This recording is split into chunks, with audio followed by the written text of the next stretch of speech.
नमस्कार। आदर्श शिक्षण समिति बाड़मेर के विद्या मंदिरों में पढ़ने वाले भैया बहनों का हार्दिक स्वागत एवं अभिनंदन।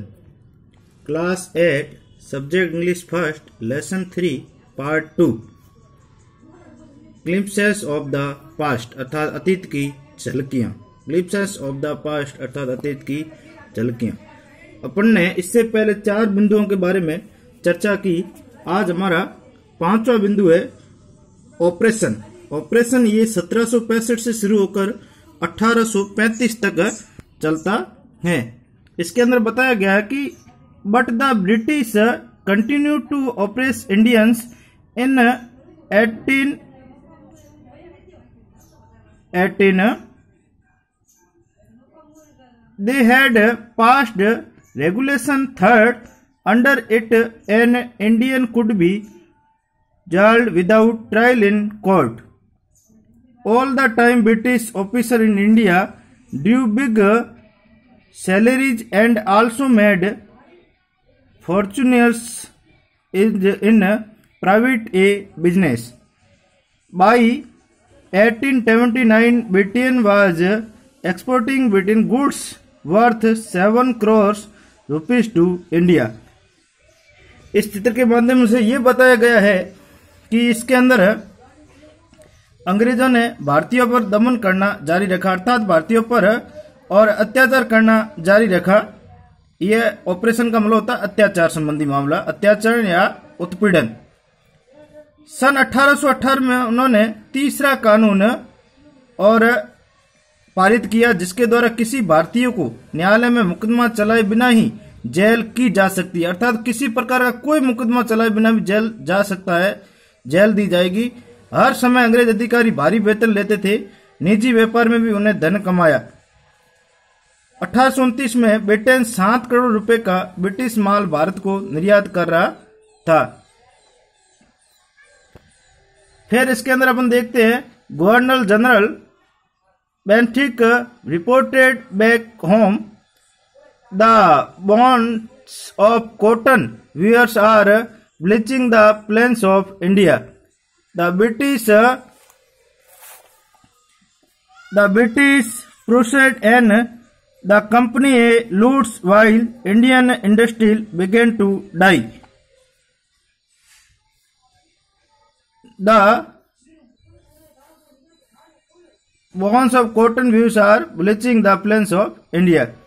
अर्थात इसके माध्यम से ये कहा गया है कि सन 1829 तक ब्रिटेन 7 करोड़ रुपए भारत को निर्यात कर रहा था। कंपनी की लूट से अंग्रेज समृद्ध हुए जबकि भारतीय उद्योग धंधे बंद शुरू होने लगे। यानी कंपनी की जीत के कारण धीमे धीमे अंग्रेजों के कार्य में वृद्धि होने लगी, भारतीय कार्य बंद होने लगे। गवर्नर जनरल बेंटिक ने ब्रिटेन में खबर भेजी सूत काटने वाली जोई को हड्डियां भारत के मैदानों में बंद कर रही हैं। इस प्रकार का इस ऑपरेशन के माध्यम से अत्याचार ये 1765 से लेकर और 1835 तक लगातार चलता है। उसके बाद में छठा बिंदु आता है डिसैटिस्फैक्शन। डिसैटिस्फैक्शन इसका मतलब होता है असंतोष और ये चलता है 1835 से लेकर 1856 तक ये चलता है। इसके अंदर बताया गया है कि education in India was in Persian and Sanskrit in 1835 a Englishman named Macaulay suggested a change. English education provided clerks to whom the British gave petty job under them.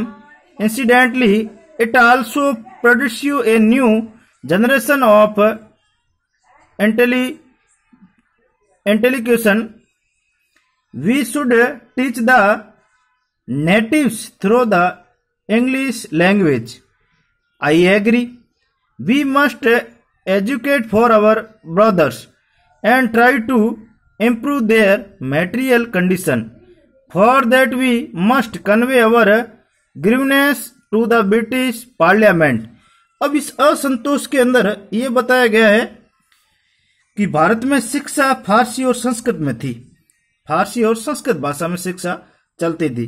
सन 1835 में मैकाले नामक अंग्रेज ने एक परिवर्तन सुझाया।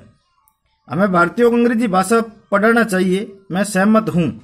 अंग्रेजों की पढ़ाई ने बाबुओं को पैदा किया जिन्हें अंग्रेज अपने अधीन तुच्छ नौकरियां दे देते थे। संयोगवश इससे बुद्धिमानों की नई पीढ़ी का भी विकास हुआ। हमें हमारे भाइयों को भी शिक्षा देनी चाहिए और उनकी भौतिक दशाओं को सुधारने की कोशिश करनी चाहिए। इसके लिए हमें अपनी वेदनाओं को ब्रिटिश संसद में पहुंचाना चाहिए। इस प्रकार का लॉर्ड मैकाले ने एक कानून हमारे सामने लाकर रखा। फिर इसमें बताया गया है कि by 1857 the British had conquered the whole of India. They cared little about the need of Indians. Our kings have become puppets and we have lost our old jobs and lands they are converting our brothers. You only talk, do something to drive them out. अर्थात 1856 तक अंग्रेजों ने संपूर्ण भारत को जीत लिया। वे भारतीयों की जरूरतों की जरा भी परवाह नहीं करते। हमारे राजा कठपुतलियां बन गए और हम अपने पुराने व्यवसाय गंवा चुके हैं, भूमि भी। वे हमारे भाइयों के धर्म परिवर्तन कर रहे हैं। तुम केवल बात करते हो, उन्हें बाहर निकाल फेंकने के लिए भी कुछ करो। इस प्रकार का अंग्रेजों ने बहुत ज्यादा और अपने तरफ फैसला लेते हुए भारतीयों को असंतोष करने का प्रयास किया। फिर उसके बाद में अपन देखते हैं तो 7वां बिंदु हमारे सामने आता है द स्पार्क्स। इसका मतलब होता है चिंगारियां, अर्थात अंदर ही अंदर चिंगारियां उत्पन्न करना। ये चलती है 1855 से लेकर 1857 तक। तो इसमें जो बताया गया है कि taxes continue to ruin the peasants in Bengal. The Santals who had lost their lands under new land rules become desperate in 1855. They rose in rebellion and mastered European and their supports alike. Discounts was brewing in the East India Company's army too. Thousands of other sepoys revolted. They were stripping of their uniforms. The white soldier gets whose pay mentioned to live in servants, while we get a pittance and slow promotions. The Angrez asked us cross the sea, why it is against our religion who is the topi wala to abolish our age gold customs. Thousands of other separate revolts, they were stripped of their uniforms. We must drive out to Angrez. Sepoy Mangal Pandey attacked the address of his decade and was excused,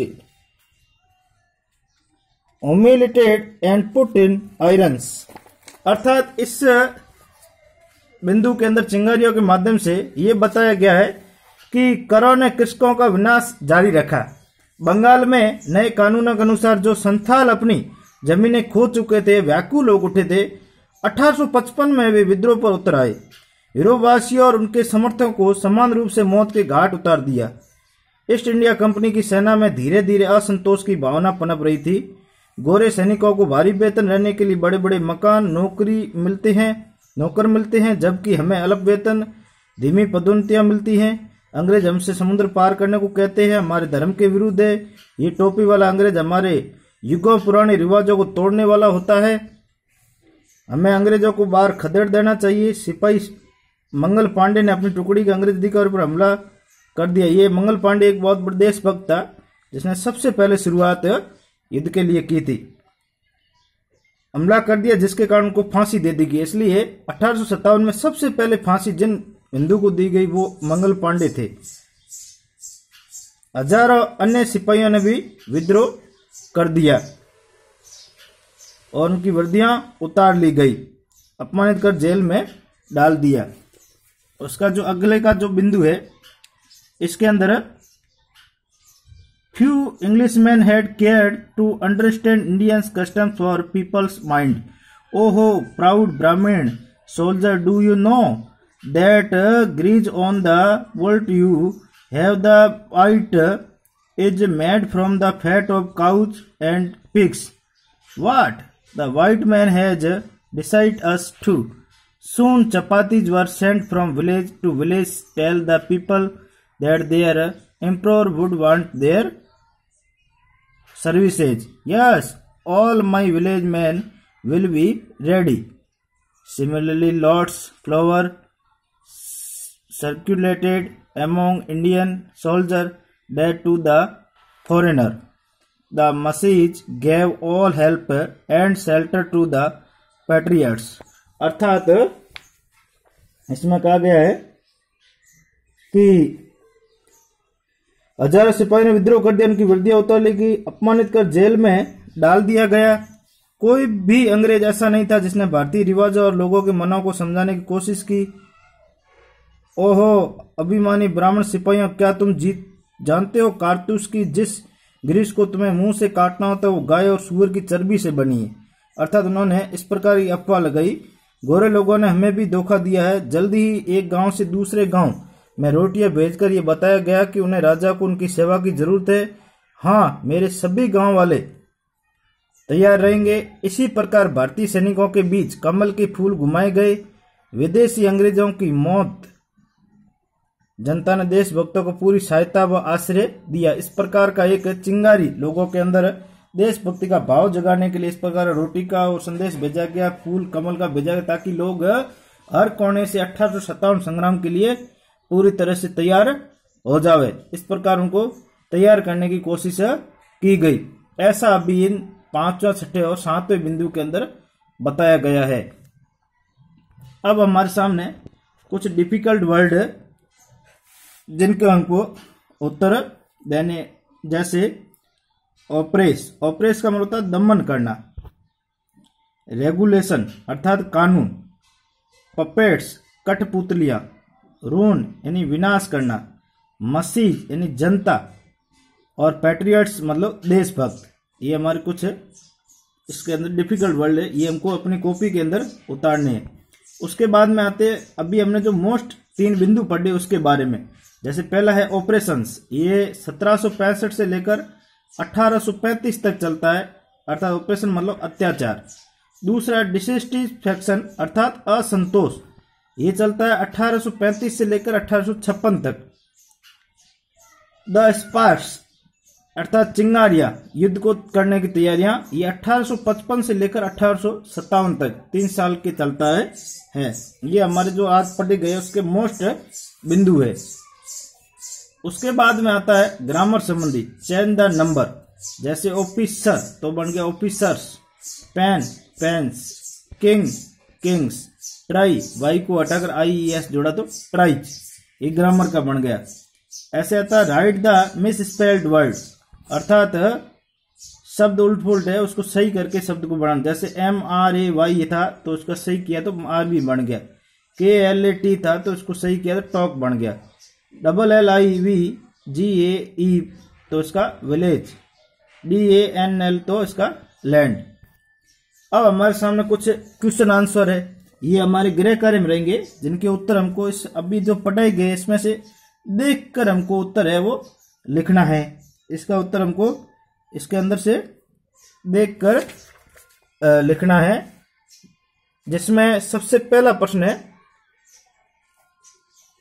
पहला बताया गया कि the person who recommended the introduction of English education in the India, ये प्रश्न पूछा गया। अर्थात इसका अर्थ ये है कि वह व्यक्ति जिसने भारत में अंग्रेजी शिक्षा लागू करने की सिफारिश की, उसका उत्तर आपको लिखना है। जिसने ब्रिटिश के अंदर भारतीयों के लिए ये भी भेजा कि भारत में फारसी और संस्कृत भाषा चलती है, अंग्रेजी भाषा भी लागू हो, ऐसी भाषा भारत के अंदर 1835 में जिन्होंने लागू की थी, वो उत्तर आपको इसके अंदर लिखना है।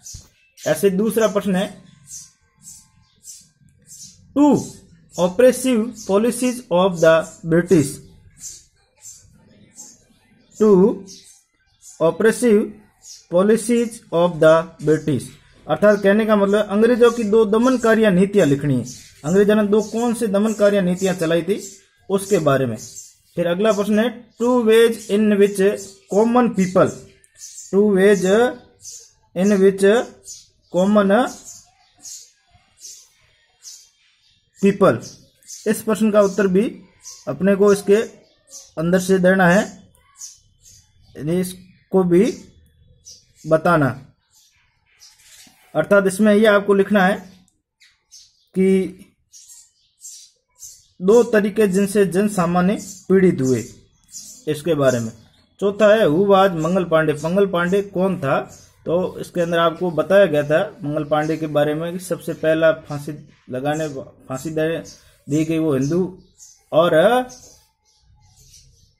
देशभक्त, ये मंगल पांडे के बारे में आपको लिखना है। इस प्रकार इसके अंदर से आपको ये डिफिकल्ट वर्ड, ग्रामर के, मिस स्पेल्ड के, change the number, question answer, इसको अपनी कॉपी के अंदर करना है।